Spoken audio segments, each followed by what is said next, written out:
I started by throwing a complex, highly detailed 10-inch dragon statue at it, the kind of print that usually makes me nervous about bed adhesion and suction forces. To my surprise, it didn't just survive, it finished hours faster than my old Saturn III.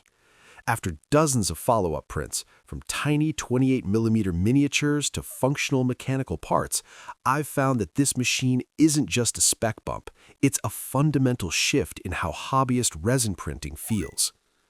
Design and build quality. Out of the box, the first thing you'll notice is the flip-up Vader-style hood. I cannot stress enough how much of a quality-of-life improvement this is over the traditional lift-off covers. No more looking for a clean spot on your workbench to set down a resin-smeared plastic box. The base is heavy, all metal, and feels incredibly stable during the high-speed movements of the new tilt mechanism. However, the design isn't without its quirks. While the build plate has a nice laser-etched texture for adhesion, the top of the plate is quite flat. Resin tends to pool there, and the large mounting block makes it a bit of a chore to wipe down without making a mess. Compared to the sleek, slanted designs of some Anycubic competitors, this feels a bit more industrial and less refined, but it's a trade-off I'm willing to make for the overall sturdiness. Key features in action. The real star of the show is the tilt release technology. On standard printers, the build plate pulls straight up, creating a suction effect that can rip models off their supports. Here, the entire resin vat tilts to one side to peel the layer away.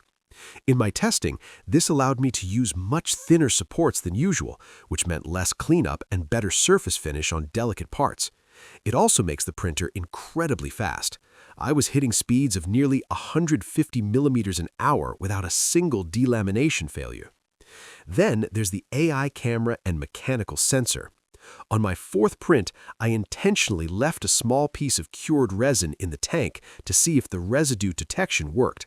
The machine felt the resistance, stopped immediately, and saved me from a cracked $400 LCD screen.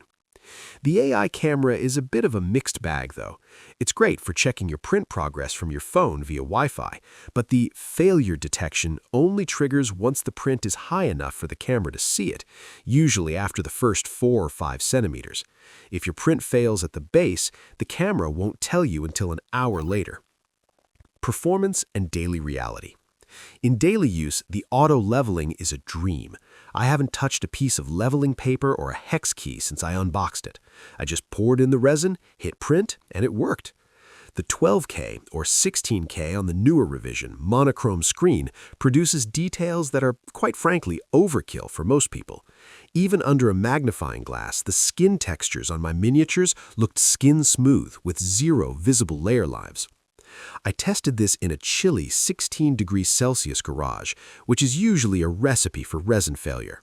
The integrated vat heating, available on the 16K Ultra version, was a lifesaver, keeping the resin at a consistent 30 degrees Celsius. It does take about 15 minutes to warm up before the print starts, but the reliability gain is worth the wait. It's significantly more consistent than the Anycubic Photon Mono M5S, which I found to be more finicky with its leveling-free system in cold weather. Limitations and trade-offs.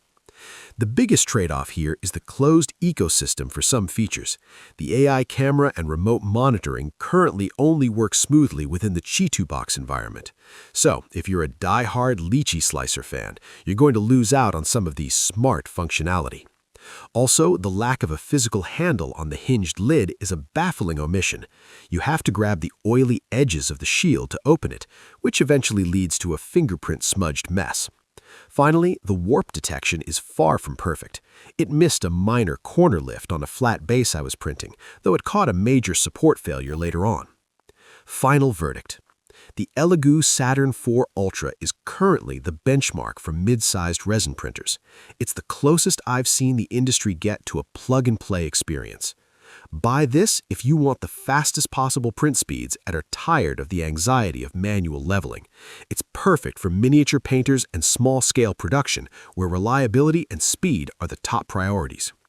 Skip this if you already own a high-end 8K or 12K printer and don't care about speed. The jump in detail is marginal if you're coming from a Saturn III, and you might find the smart features more like nice-to-haves rather than essentials.